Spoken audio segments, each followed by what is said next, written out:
Have you ever noticed that before a single word enters your head, your chest tightens, your breath gets shallow, you feel a ping of heat or a wave of cold? We like to think we are thinking beings who feel. The truth, we are feeling beings who think. Our responses almost always begin in the body. They begin as an emotion, and then the mind arrives to explain why. Take a walk with me. Last episode, we talked about identity, the blueprint, the internal set of rules that decide who you are. And once identity sets the blueprint, something has to read it. That something has to narrate your life as it's happening. That is the mind. It is the interpreter. I had a nasty part of me that I struggled to understand for a long time. If you knew me casually, you wouldn't have seen it. I was bright, vibrant, charismatic dude who had a hidden switch. And when it flipped, the light went out. The vibrancy turned into a heavy, suffocating rage. Everyone was the enemy. My friends would jokingly call it hulking out. But painfully, I knew no one felt safe around me. In my mind, the story was, I'm a nice guy, just don't try me. I have a demon within me. I wore that story as armor until it became a weight I could no longer bear. And I hated myself for it. But through the work, what we call shadow work, I realized something sobering. That thing, that demon, that monster, wasn't a monster at all. It was a child. It was me all along. A security guard, a protector. It was my subconscious running a survival script.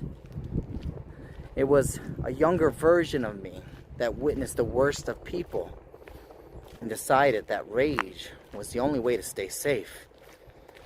The monster wasn't evil or some devil. It was always just me, following old, outdated instructions for protection. Think of your life like a car. Your subconscious is the engine. It's the raw horsepower. It doesn't care if you're driving toward a cliff or a sunset. It just provides the drive. It does what it's told. It's true. Your conscious mind is the steering wheel.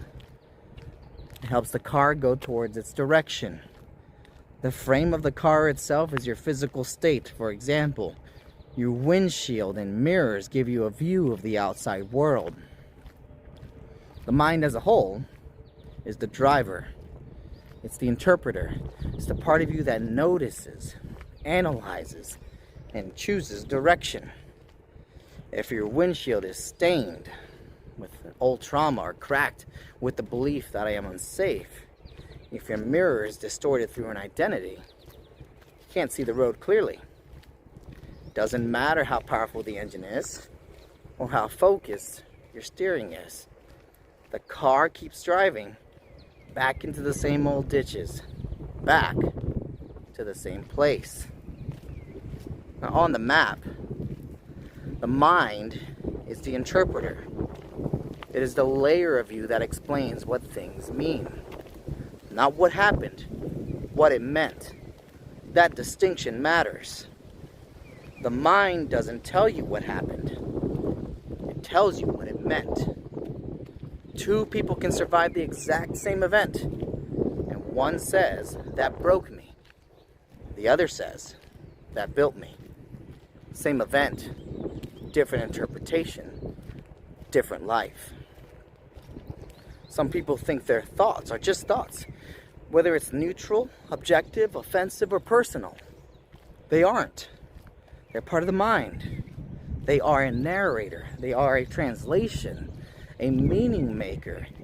It takes raw experience and turns it into a story, a label, a conclusion, then truth. If you never question the narration, you will spend your life living inside a story you didn't write with conscious intention. Let's give a different perspective. Think of your conscious mind as the analyzer. Your subconscious mind is the automator. Everything that is now automatic in your life was once a conscious interpretation that you repeated until the system learned it by heart.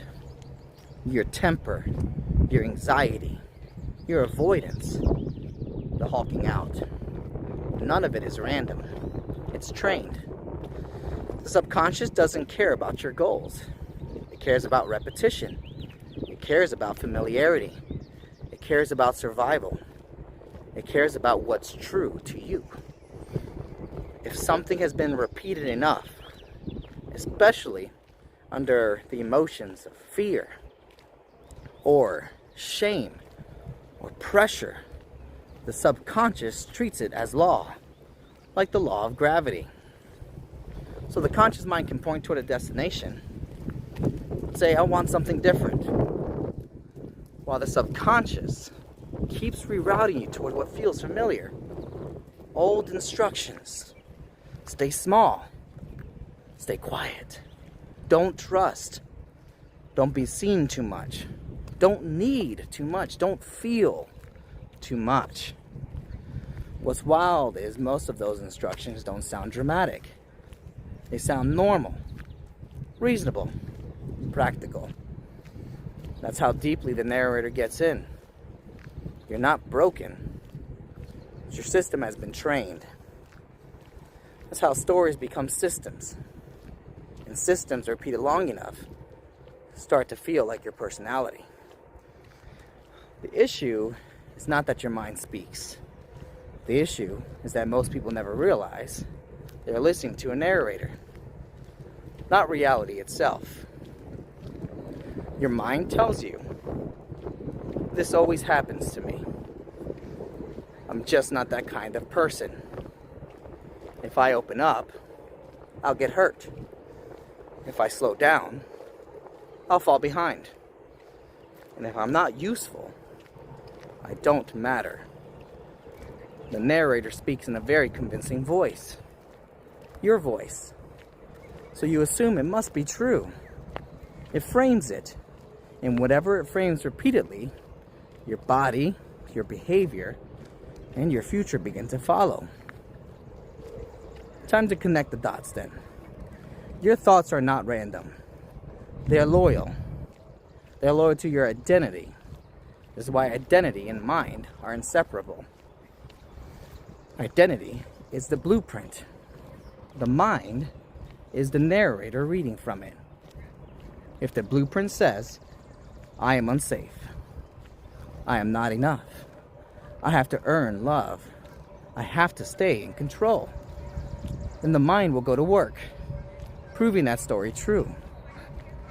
It will filter opportunities, magnify threats, dismiss evidence that contradicts the script, and keep handing you interpretations that match the version of you already believes you are. I want to shift your perspective. You do not have to believe every thought just because it arrived in your voice. You do not have to obey every story just because it feels familiar. And you don't have to keep living inside a script that was handed to you by a former version of yourself.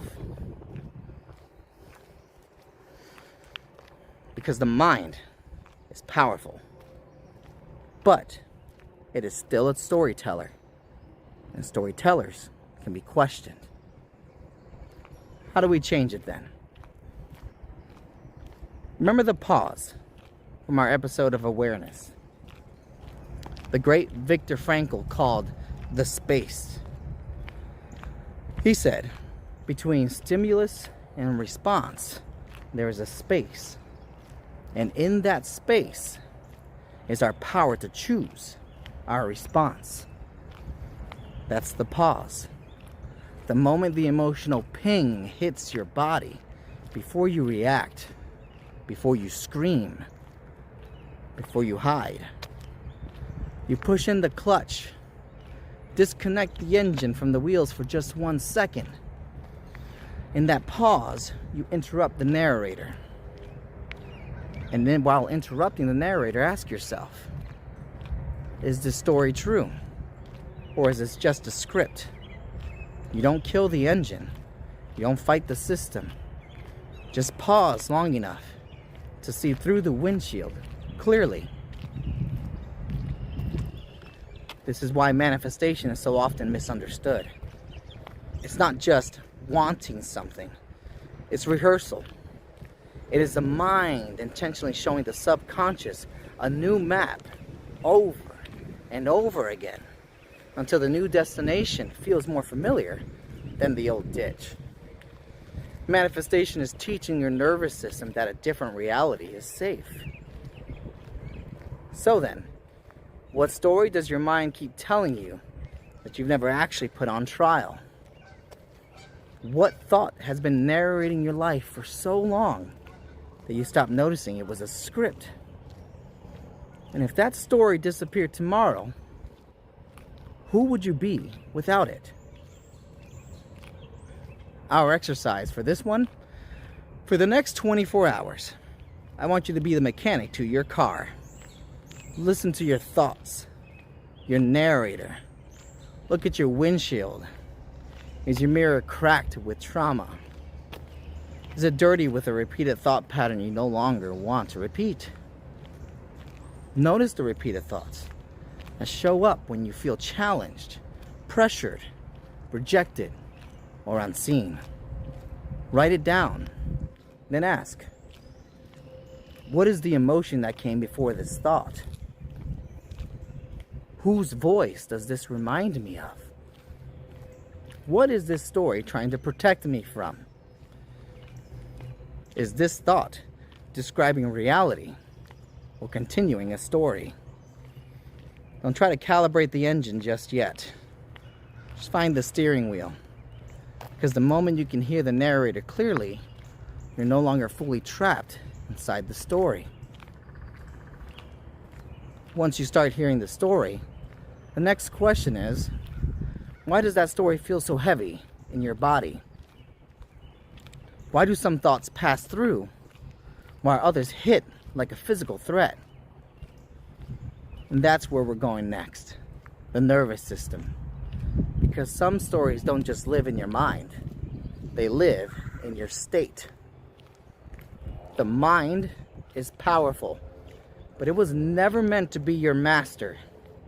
It was meant to be a tool, a translator, a narrator. When you learn to hear it clearly without surrendering to it, you begin to reclaim your authorship. You are no longer blindly driving. You're taking the steering wheel and finally driving to your destination with intention. If this resonated with you, stay with me. Let's continue our walk together, because you can't change your life until you understand the version of you creating it. My name is Gio, and as always, thank you for the company.